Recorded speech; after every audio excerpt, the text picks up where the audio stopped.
Ils sont là-bas, ils nous parlent de budget, mais faites, maintenez ce qui existe déjà, je sais pas. J'ai l'impression que ce pays, on laisse mourir, on laisse gâter. Non, je veux pas dire l'entretien. C'est pas une question d'entretien, ça va au-delà de l'entretien. Là, l'entretien, on sait qu'il n'y est pas parce qu'il n'y a pas d'opérationnel.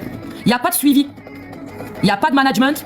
Il n'y a pas de cadre. Il faut que le peuple apprenne à ralasser des impôts, ça n'a rien à voir. C'est-à-dire qu'on le voit, c'est palpable qu'il y a un problème opérationnel dans le pays. Et vous le voyez, hein, même dans les hôtels, quand on voit les retours des gens qui parlent sur les réseaux sociaux de nos hôtels, qui au démarrage sont des super hôtels magnifiques. Tu viens un an plus tard, la prestation, elle a fait ça. Tu vas dans un restaurant, il a un plat phare, il cartonne pendant 1 an, 2 ans, au bout de 2 ans.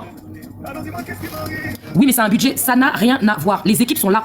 Les équipes sont là. À l'aéroport, t'as pas vu tout le personnel qu'il y a qu'il faut que marcher? Il faut que marcher toute la journée marche. À l'aéroport, t'as pas vu, elles sont déjà là. C'est pas une question de budget. C'est pas une question de budget, c'est une question de cadre.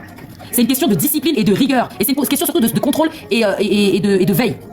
Je veille à ce que mon aéroport, l'entretien soit fait. Qui contrôle ces gens-là? C'est de l'opérationnel. Vous voulez parler d'économie, etc. Moi, c'est pas mon sujet. Moi, mon domaine d'expertise, c'est l'opérationnel. Ce qui se passe sur le terrain et le suivi des équipes et le suivi de toute l'exploitation. Je gère un établissement touristique, je contrôle que les chambres elles soient faites correctement. Je contrôle que le travail soit cohérent et que le maintien de la qualité soit sur du long terme. L'aéroport, ça a beaucoup diminué par rapport à avant. Exactement, ça a beaucoup diminué et surtout, on voit les problématiques. Moi, je vous dis par exemple les valises là que Air Sénégal, que les compagnies ils laissent dans la salle. Vous allez me dire que le directeur de l'aéroport il voit pas, le responsable des hommes d'entretien il voit pas, personne ne voit. Personne ne voit le problème. On n'a pas accès, on peut pas nous déplacer dans toute la salle des bagages. Personne ne voit le problème. C'est pas une question de budget, c'est une question d'opérationnel. Qui contrôle, qui veille, qui pilote? On se pose la question vraiment les gars. Donc oui, c'est un travail de fond. Et donc vous, quand vous investissez au pays, vous connaissez pertinemment les problématiques.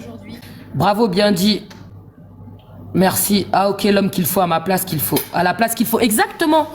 L'homme à la place qu'il faut et surtout, le fait que ça ne dérange personne. C'est problématique. Ça ne dérange personne. Moi, je vous l'ai déjà dit, une fois je vais dans un hôtel, on m'appelle pour une formule d'accompagnement. J'arrive. Je dis, quelle est votre procédure pour nettoyer les chambres d'hôtel? La gouvernante, elle me dit, les femmes, elles savent qu'elles ont à faire, moi, je suis là pour les surveiller.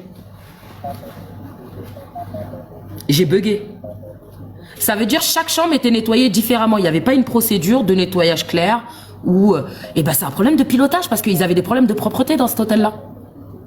Les gens se plaignaient de la propreté des salles de bain et des matelas, etc. Donc elle, au lieu d'être là pour contrôler que le ménage soit bien fait, que la prestation soit maintenue, elle me dit je suis là pour surveiller les femmes de chambre. C'est un problème de pilotage. On a beaucoup de problèmes de pilotage. Et de se séparer des gens qui ne sont pas compétents et qui ne font pas le travail correctement.